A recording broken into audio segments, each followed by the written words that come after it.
पर्यावरण संवर्धन हे आता केवळ सामाजिक कार्य राहिले नाही, तर या क्षेत्रात उद्योग व्यवसायाच्या मोठ्या संधी आहेत।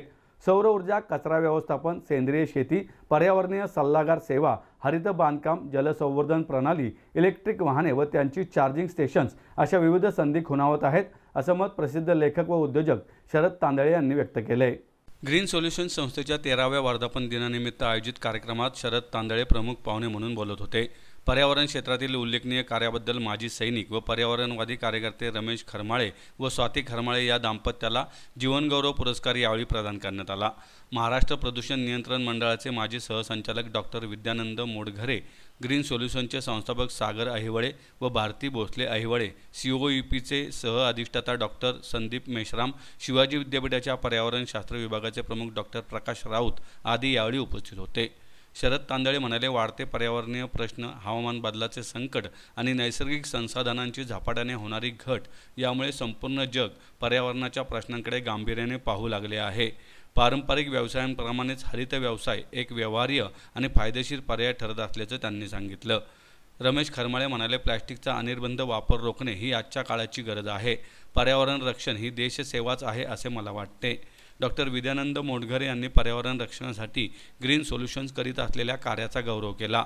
डॉक्टर प्रकाश राऊत यांनी आपल्या विद्यार्थ्यांनी पर्यावरण क्षेत्रात केलेली कामगिरी अभिमानास्पद असल्याचे नमूद केले।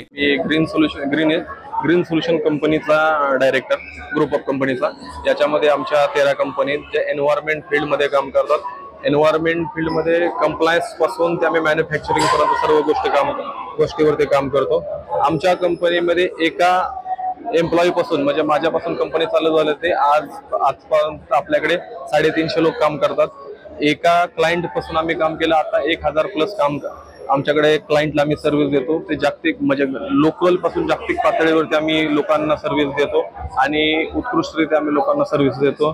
त्याच्यामध्ये आम्ही प्रोडक्ट लाईफ सायकल असेसमेंट असेल किंवा local compliance, Maharashtra pollution control board त्याच्या रिलेटेड कंप्लायन्स असेल, इंडस्ट्रियल हेल्थ अँड सेफ्टी त्याच्या रिलेटेड कंप्लायन्स असेल, वॉटर ट्रीटमेंट प्लांट मॅन्युफॅक्चरिंग आहे त्याच्या रिलेटेड आम्ही वर्क करतो। त्यानंतर आम्ही टेक्निकलमध्ये एअर, वॉटर, सॉइल, फूड टेस्टिंगवरती पण काम करतो।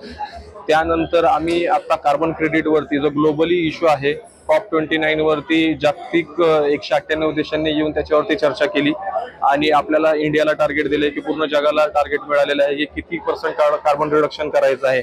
अशा सुद्धा आम्ही जागतिक पातळीच्या गोष्टी, सर्व्हिसेसवरती आम्ही काम करतो। आम्ही कार्बन क्रेडिटवरती काम करतो। लोकांनी जे झाडं लावलेले आहेत किंवा लोक सोलार इन्स्टॉल करतात, ह्या सर्वांना आपण परत त्यांना रिबेट्स मिळतात किंवा कार्बन क्रेडिट घेऊन त्यांना त्याचा बेनिफिट देऊ शकतो।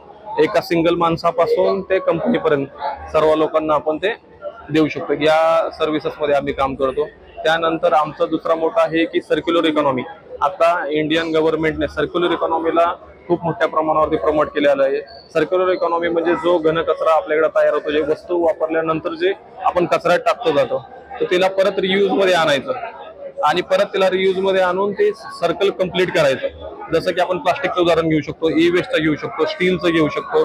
त्यानंतर आता व्हेकल, जे आपले व्हेकल आहेत जे 15 वर्षानंतर स्क्रॅप झालेले, त्या व्हेकलला परत रिटर्न आणायचं, त्याला स्क्रॅपिंग वेगवेगळं सेग्रिगेट करायचं आणि परत ते यूज करायचं। अशा आपण सर्व्हिसेसमध्ये आम्ही काम करतो। तर आमचा मोटो हा आहे की जे इंडियन गव्हर्नमेंटने, मोदी साहेबांनी 2070 पर्यंत भारताला न्यूट्रल करायचं ठरवलेलं आहे, त्याच्यामध्ये जास्तीत जास्त मदत करणे व ते 2070चं टार्गेट 2050 पर्यंत कसं आणता येईल याच्यावरती काम करणे व आपल्या सर्वांना चांगल्या प्रकारचे एन्व्हायरमेंट, हवा, पाणी चांगल्या प्रकारे कसं मिळेल आणि त्यामध्ये आमच्या कंपनीचं कसं कंट्रीब्युशन राहील याच्यासाठी आम्ही अग्रेसर असतो आणि त्यासाठीच आम्ही काम करतो। थँक्यू।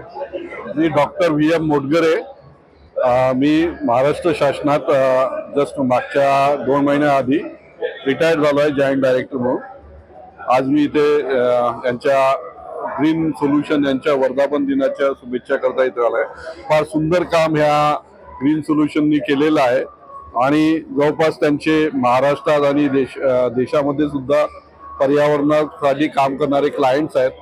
मी त्यांना एकच आज संदेश दिला आहे की पुढच्या काही काळात तुम्ही एक्सपान्शन करून IPO काढा, जेणेकरून ही कंपनी आज इंडियामध्ये आहे पण ग्लोबल झाली पाहिजे आणि त्याच्यावर त्यांनी संकल्प मांडला आहे। 2028 पर्यंत हे कम्प्लीट एक्सपान्शन होईल आणि मी पुन्हा त्यांना ह्या 13व्या वर्धापन दिनाकरता शुभेच्छा देतो। नमस्कार. आज 23 मे. आज ग्रीन सोल्युशन्स या कंपनीचा 13व्या वर्धापन दिनानिमित्त मी उपस्थित राहिलो होतो. सागर ऐवळे आणि आरती ऐवळे या दोन दाम्पत्यांची ही कंपनी, एका कंपनीपासून आता त्या 15 कंपन्या झाल्यात आणि त्या पर्यावरणाशी निगडीत सगळे कामं करतात. तर मला असं वाटतं की हे फर्स्ट जनरेशन एंटरप्रेन्योर्स जे सागर जे आहेत, हे नवीन तरुणांना इन्स्पिरेशन राहील की कुठल्याही क्षेत्रात जर तुम्ही मन लावून काम केलं तर तुम्ही ग्लोबल लीडर होऊ शकता. तर निश्चित ही कंपनी ग्लोबल लीडर होईल. आजचा अनुभव माझा खूप छान होता. ह्या कंपनीचे जवळपास 350 एम्प्लॉई आहेत. तर हे 350 एम्प्लॉई आणि विथ त्यांच्या फॅमिली सोबत ते आले होते. तर मला ही कंपनी एका कुटुंबासारखी वाटली आणि निश्चित ही कंपनी मला वाटतं लवकरच स्टॉक मार्केटमध्ये दिसेल आणि जागतिक लेवलला ही नाव करत. तर एक मराठी तरुण गेल्या 12-13 वर्षात एक कंपनी उभा करतो आणि स्वतःला सिद्ध करतो, हे कौतुकास्पद आहे.